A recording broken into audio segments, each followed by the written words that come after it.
The Wonderful Story of Henry Sugar and Three More is an anthology film from writer and filmmaker Wes Anderson based on the four short stories by Roald Dahl. Netflix released the short films separately in 2023 and compiled them as an anthology in 2024. Watching this as a feature film was my first time watching these short films, which seems to be Anderson's intention all along. There is a seamless flow between the short films from their production and direction styles and even their central themes.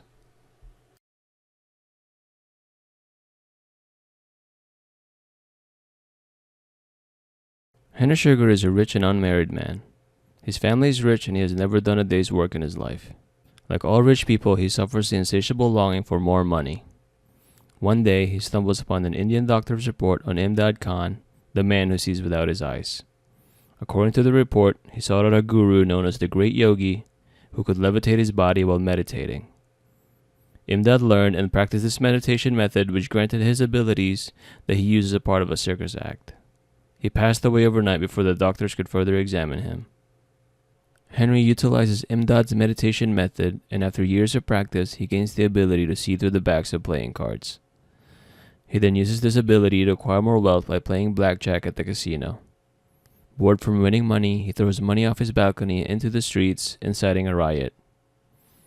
A police officer then confronts him and tells him to find a more effective form of charity. Under different disguises, Henry wins money from casinos around the world while establishing hospitals and orphanages. He later dies from a pulmonary embolism, which he literally saw coming. I found this story to be about destiny and finding your purpose. Henry Sugar is described as men that can be found drifting like seaweed all over the world. They're not particularly bad men, but they're not good either. They're simply part of the decoration. Imdad Khan practiced the meditation method by visualizing the face he loved best, his deceased brother. Henry decides instead to visualize his own face, caring only for himself and his wealth. Although it is initially for selfish reasons, he finds himself passionate about something for the first time in his life, mastering his ability after 3 years of uninterrupted effort. He becomes unsatisfied again until his confrontation with a police officer who helps him realize his greater purpose of providing public service by building hospitals and orphanages around the world. As for destiny, certain events had to have happened for Henry. When Imdad sought out the Great Yogi, he luckily stumbled upon him on the way there. Fortune still on his side, the Great Yogi lost his temper and struck Imdad with a brick, giving him informal instruction on the meditation method to make amends. Furthermore, Henry only finds the report because the book is so slim that it sticks out from the thick book surrounding it, and it is noticeably slim due to Imdad's sudden death and the doctors failing to study him further. Had it been a full-size report, Henry might have walked away from the library without stealing that book. Additionally, Imdad had to make a living during the day for not possessing generational wealth, therefore affecting his time to master the ability, whereas Henry had all day and every day to work on it. And even though he spends the remainder of his life with charity work, it is another contribution to the many, many things Britain took away from India.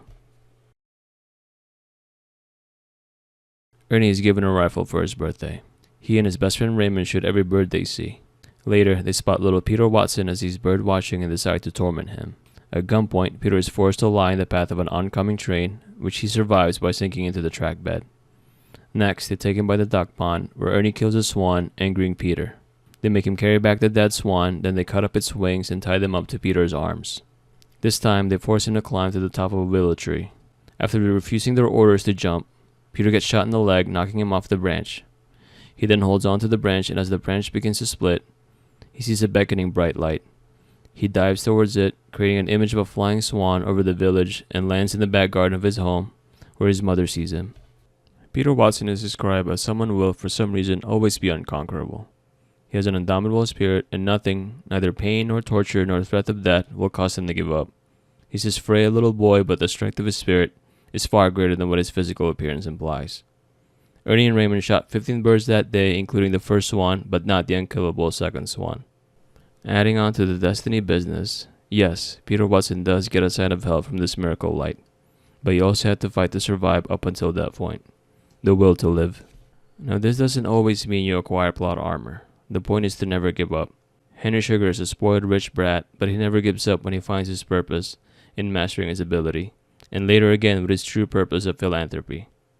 Life difficulty varies from person to person, especially in comparison to people like Henry.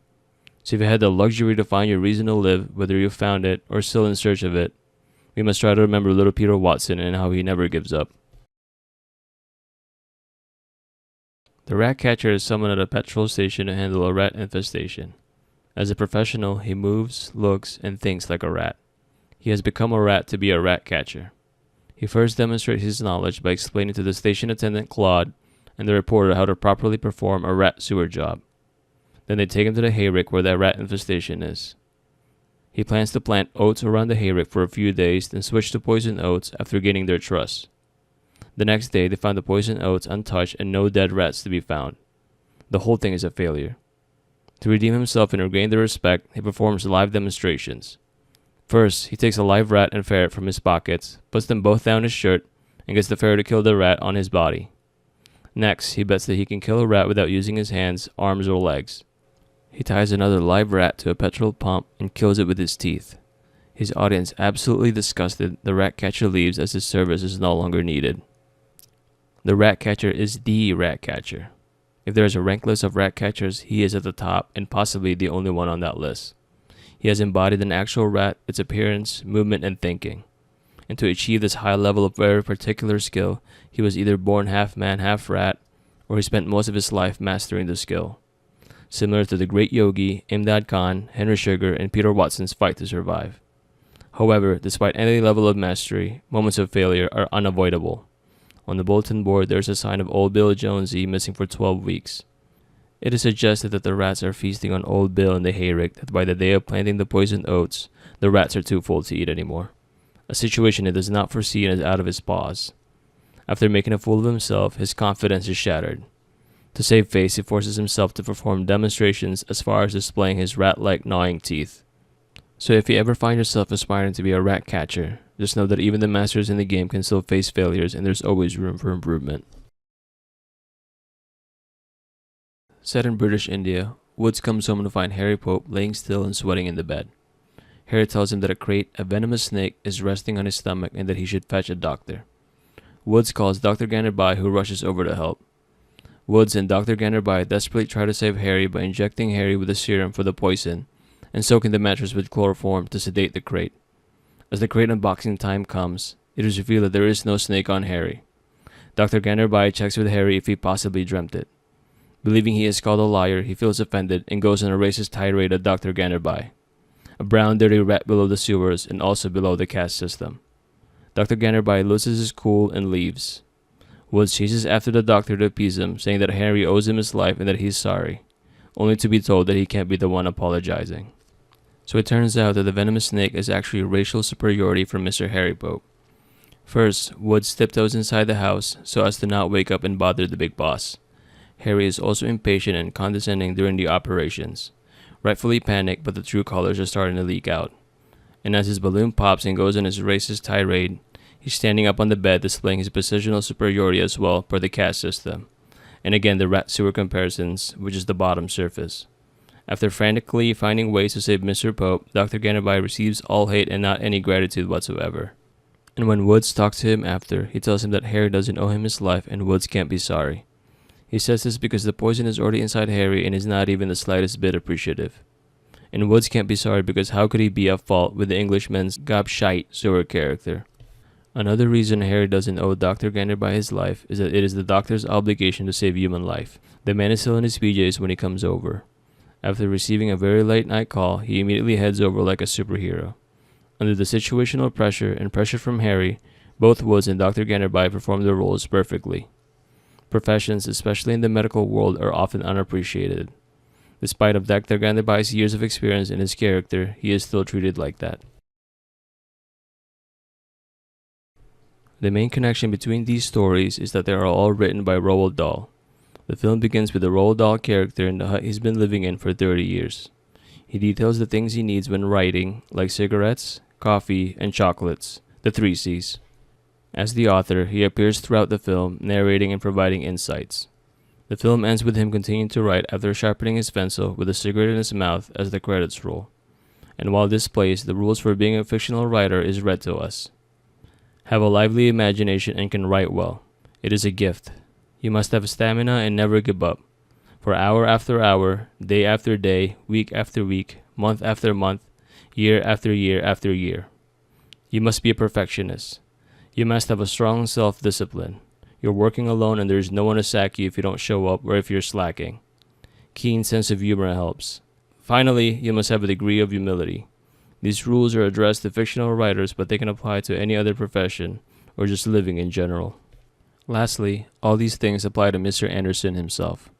The man has been writing and directing films for almost 30 years now, unlike a certain filmmaker still waiting for his perfect final film. Maybe recency bias and I haven't rewatched his films in a while, but Asteroid City and this anthology have personally been my favorite Wes Anderson films. The way he seamlessly blends film, theater, and literature into one medium. The stage shifts and displays of the tech crew with the Wes Anderson camera movement all make a refreshing use of the one-shot takes. Or the way he cleverly uses actors to play different roles. Combining his all-the-world-to-stage approach and the inclusion of an author-creator character has allowed him to break the fourth wall in many unique ways. All of these filmmaking techniques complement his style really well while still conveying the heart of the film. People seem to be experiencing a Wes Anderson fatigue like the well-fed rats in the hayrick. They say he's become a parody of himself. I, for one, welcome this form in his career. For any One Piece fans, it feels like Wes has reached his gear fifth. His old bread-and-butter styles blending with his new upgrade of playing around with the film stage. He's just having fun like Joy Boy. And as long as he's got the Indian Paintbrush production company backing him up, he'll be writing and working on his films hour after hour, day after day, week after week, month after month, year after year after year.